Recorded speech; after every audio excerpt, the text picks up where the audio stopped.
Noon, may bagong pasyente, senior citizen po siya.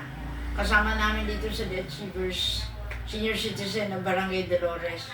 So, tanungin natin, pangalan? Ako po si Daisy Isguera. Taga saan? Taga rito po sa itaas ng Tibagan. Ay, bakit po napunta? Taga rito po yung pangasawa ko. Bakit napunta? Ba't nagpa-therapy? Dahil po sa aking sakit na nahirapan ako, dahil napersa yung katawan ko dahil tinula ko yung pinto namin dahil matigas, hindi ko mabuksan. Ngayon, doon na sumakit yung aking balikat. Saka nataon na naman dun sa kahapon. Nahanap ko yung salamin ko, hindi ko makita. Pagdapa ko, tumagilid ako bigla. Tumama sa ibaba ng didi ko yung hirapan ako huminga. Bakal? Yung matigas sa bagay? Oo. Kaya napunta ako dito kay Ate Nick. Ngayon, before noon, bakit hinahanap kita? Bakit wala? Nagkasakit ka? Opo. Nasaan ka na? Anong sakit mo? Ka-UTI po ako. Tsaka yung allergy. Nagkati ang buong katawan ko. Dahil kumain ka na? Kunting bagong lang kinain ko. Kasi pag may UTI at kumain ng bagoong, ganun mangyayari. So, anong finding sa hospital? Iyon, okay naman daw lahat. UTI lang ang sa akin. UTI. Nung ikaw ay may UTI, anong nararamdaman mo sa ano? Sumasakit ang puson, tsaka ang paputol-putol. Yun lang. Tapos, isipin mo 3 buwan? Hindi ko, naging 3 buwan ako kasi yun nga, parang ang buong katawan ko nangati. Kasi nga, nung galing ako sa Bicol, nagbabad ako sa dagat, hindi ako nagbanlaw. Uwi ka ng bulan. Opo. Nagbabad ako doon ako, baga sa akala ko, yung allergy, natatanggal na. Lalo ko pala nung bumalik ako. Ay, pag may allergy, sa at sa dagat ka na Makati, lalo kasi Makati, asin. Nang buong katawan ko na buti na lang, bumalik eh. Ngayon magaling na. Opo. O di ba, Kaso, nung magaling naman na umawala na yung katik-katik ko sa katawan ko lahat.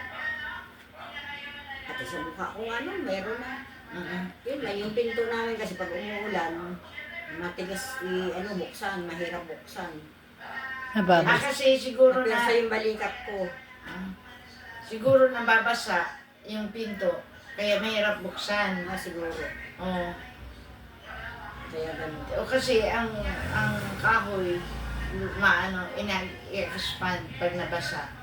So, mas makit ang balikat. Tapos yung, ngayon naman, yung nangyari, Yun, yung salamin ko nga, bigla, yung hinahanap ko, humiga ako, tapos bigla akong tagilid. Yung pagtagilid ko, grabe, parang nadurog yung, ng didi ko, sa baba. sa ilalim ng dede, kanan. Kaya nahirapan kang huminga, kaya nagkaroon ka na takot, no? Kaya naghanap ka ng therapy, So, ngayon, nung nagpa-therapy ka, anong naramdaman? Wala na, maayos na. Ganda pakiramdam, magaan. Hinga. Inhale, exhale, maganda na. Wala na. Kanina, ang hirap talaga. Ay, mahirap. Kanina. Talaga. Yung mga balikat, ganun. Kaya nga si Lina, nung tinatanong ako ni Lina sabi ko, mamaya na kasi anong pakiramdam ko. Kasi nahirapan na ako humiga. Kanina. O kaya kahit ayaw mo sumagot dahil nahirapan ka huminga. Pero ngayon, hinga ka ng hinga. Maganda. Praise the Lord. So, Salamat sa Panginoon. salamat sa Diyos, Kaya, pati ba balikat, mga ganon? Wala na. Sige, salamat sa Diyos, Kaya, hi guys! Don't forget to like, share, and subscribe my YT channel. Panoorin niyo po kung gaano kabuti ang Panginoon. Yung mga patutuon nila, sila mismo ang nagsasabi na sa doktor, okay lang doktor. Kaya lang, pag labas mo ng doktor, ganun pa rin nararamdaman mo, di ba?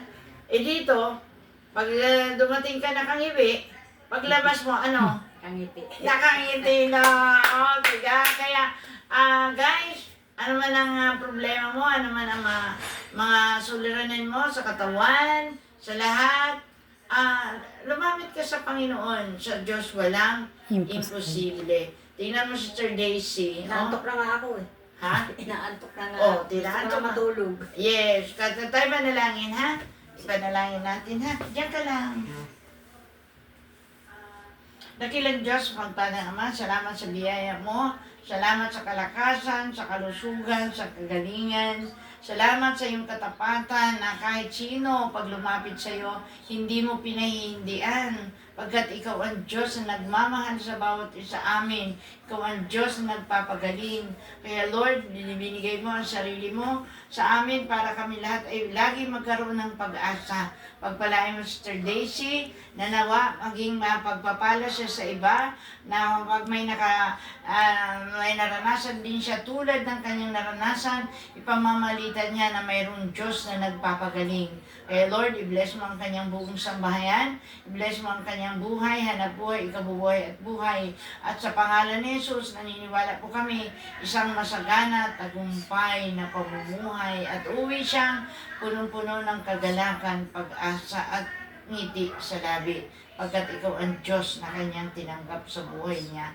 In Jesus' name, Amen. Sabihin mo, Panginoon, salamat po sa kagalingan ko.